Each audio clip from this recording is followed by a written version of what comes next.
pasyal po tayo mga kaibigan. Tingnan natin yung resulta ng pag-spray ng herbicide sa pagitan ng ating ampalaya. Ito po, susiyo. Malinis na po mga kaibigan. Tingnan natin. Dito tayo. Ito po yung luwang niya.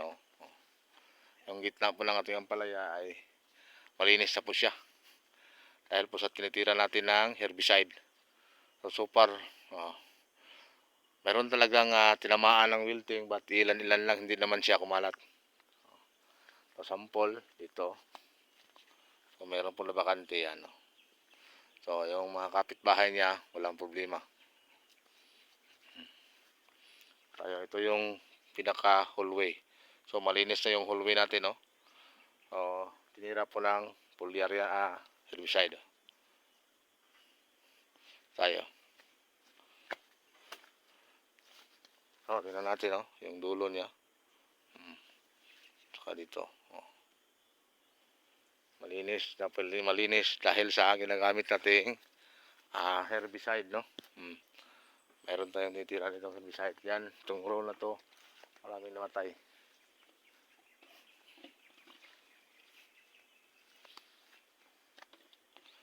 Apply po tayo ng abono.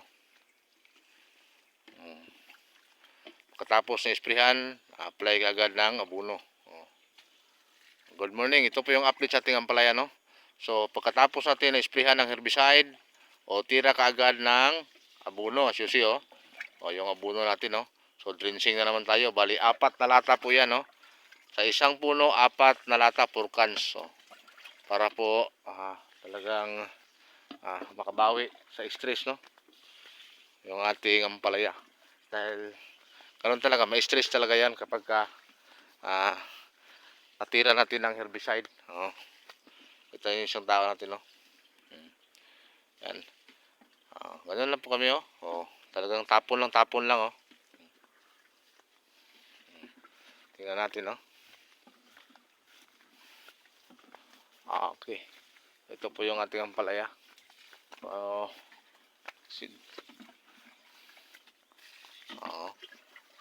As you see mga kaibigan, ganyan lang, ganyan lang yung style ng pag abono natin sa ampalaya. Ganyan lang, ganyan lang. Ito na po, harbisan ito bukas. Ito konti-konti, meron na rin. So malapit na po yung lifespan nito mga kaibigan. So effective na yan na pagka umabot ng 90 days, swerte na yan kaibigan. So ito po yung canopy niya.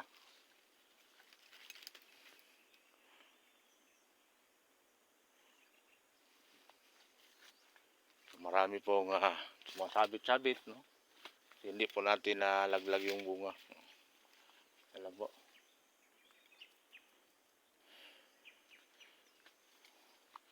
Ito po.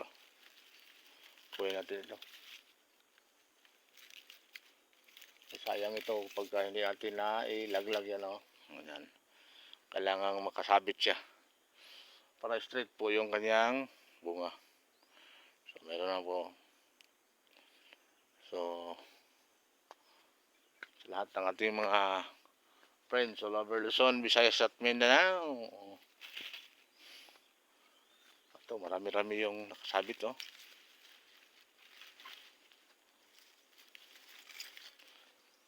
marami-rami yung laglag natin, ibagsak natin to.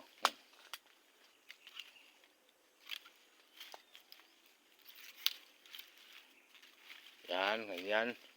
Ganyan lang kami maglawit mga kaibigan. Para naman ay yung ating bunga ay hindi po magiging tulad nito, tiko. Tatanggal na po namin yung tiko.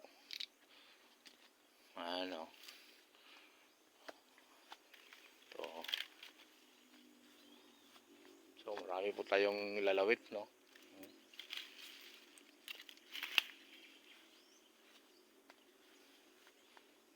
kahit na medyo malalaki, hindi po ay bagsak, no?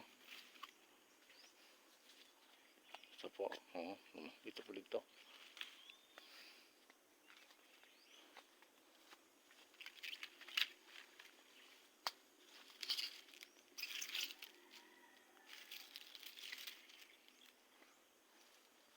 Ayan.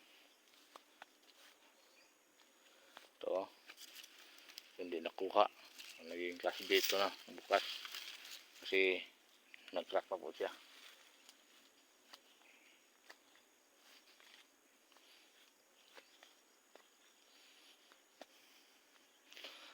Susi, ito malinis na malinis yung ating luwang, ating pagitan, dahil titira natin ng para makaminos gastos po. Ito, duration mula ngayon hanggang 1 month kaya pa nito, no? Control yung damo. So tama-tama rin na wala na rin yung matapos na rin yung lifespan ng palaya natin. Ito po.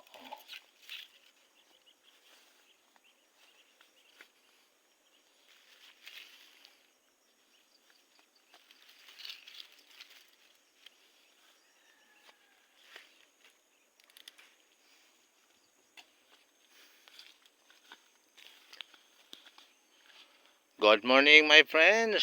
This is your friend Eki Gintrip.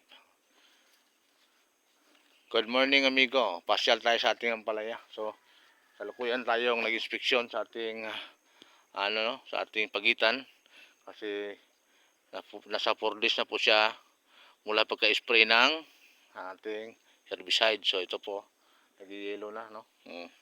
So, malinis na po yung ilalim ng ating mga ampalaya, no?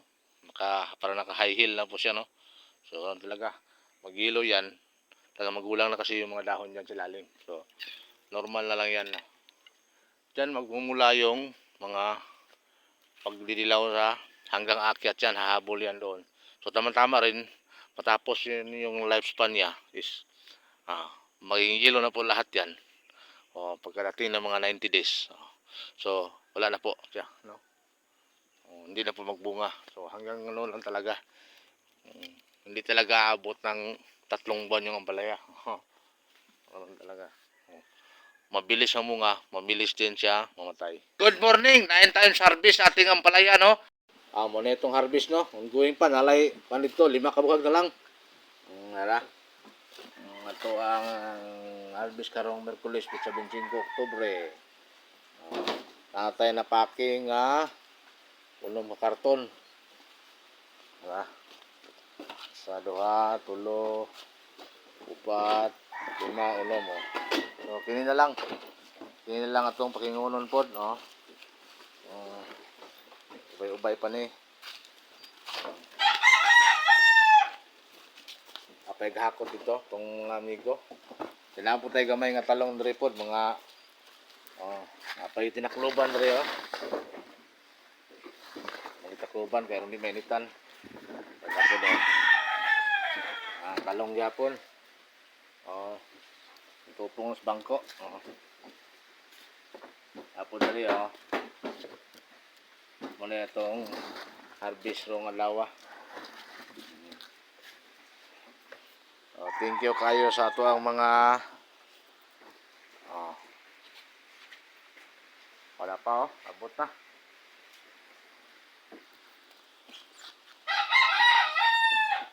Ibira to. Duha na lang kabukag daw. Tulo ka undok na lang.